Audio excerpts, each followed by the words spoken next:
It's a ghost story that has haunted America for nearly 450 years, a colony of more than 100 men, women, and children who traveled across a vast ocean to build a new world, only to vanish without a trace. The word mystery doesn't even begin to cover it. We've been told they were lost to disease, to famine, or slaughtered in a brutal attack. But what if that's all wrong? What if the colonists of Roanoke weren't lost at all? What if they were simply abandoned? And what if the clue they left behind wasn't a cry for help, but a clear and deliberate message that, for centuries, no one truly followed? Welcome to the lore of Roanoke. Our story begins not with a disappearance, but with a promise. The year is 1587. England, hungry for a piece of the New World, sends a group of families to establish a permanent settlement on the coast of North America. This wasn't just a military outpost. This was a community.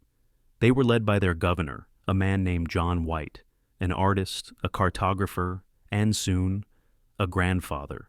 Shortly after they arrived, his daughter Eleanor gave birth to a baby girl, Virginia Dare, the first English child born in the Americas. This was a symbol of hope, proof that a new life, a new English future, could take root and grow in this foreign soil. But that dream depended on a lifeline to the old world. The colony was desperately low on supplies. So, just a few short weeks after the birth of his granddaughter, Governor John White made a gut-wrenching decision. He would sail back to England. He promised a swift return, a few months at most. He hugged his daughter and his infant granddaughter goodbye, assuring them he would be back with everything they needed to survive. He had no idea he would never see them again. When White arrived in England, he was met with disaster, a storm of politics and war he could never have predicted. King Philip II of Spain was preparing to launch his mighty armada, a fleet of warships intended to crush England once and for all. Every able-bodied ship, every sailor, every barrel of food was requisitioned for the war effort. White's mission, his desperate plea to resupply a tiny, fledgling colony, was ignored. It was a rounding error in a geopolitical struggle for survival. He was trapped. Days turned into weeks, weeks into months, 1 year, then 2, then 3. Imagine the torment. Every sunset, another day his family was left alone. Every report of a Spanish ship, another delay. For 3 agonizing years, John White fought, pleaded, and lobbied to get a ship, any ship, to go back for his family. Finally, in 1590, he secured passage, 3 years late. As his ship sliced through the waves towards Roanoke Island, his heart must have been pounding in his chest, a mix of terror and hope. Would they be there? Would they be starving? Would he get to see his granddaughter, now a walking, talking 3-year-old? As they approached the settlement, a dreadful silence hung in the air. No smoke from chimneys, no figures running to the shore to greet them. When he stepped onto the land, his worst fears began to materialize. The settlement was gone. But this wasn't a scene of chaos and violence. There were no bodies, no signs of a struggle. In fact, it was the opposite. The houses had been carefully dismantled.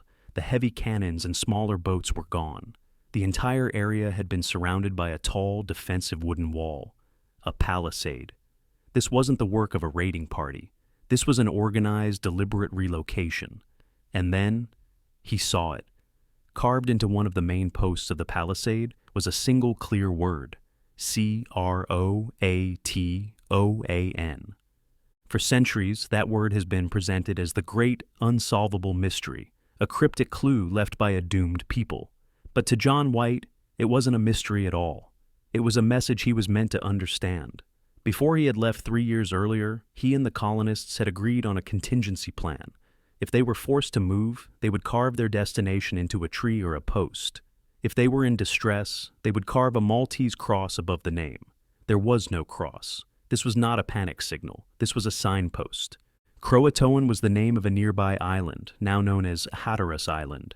It was also the name of a local Native American tribe that the English had made contact with, a tribe that had been largely friendly and helpful. The colonists weren't missing. They had moved. They had followed the plan. They had gone to seek shelter with the Croatoan people, just a 50-mile journey south.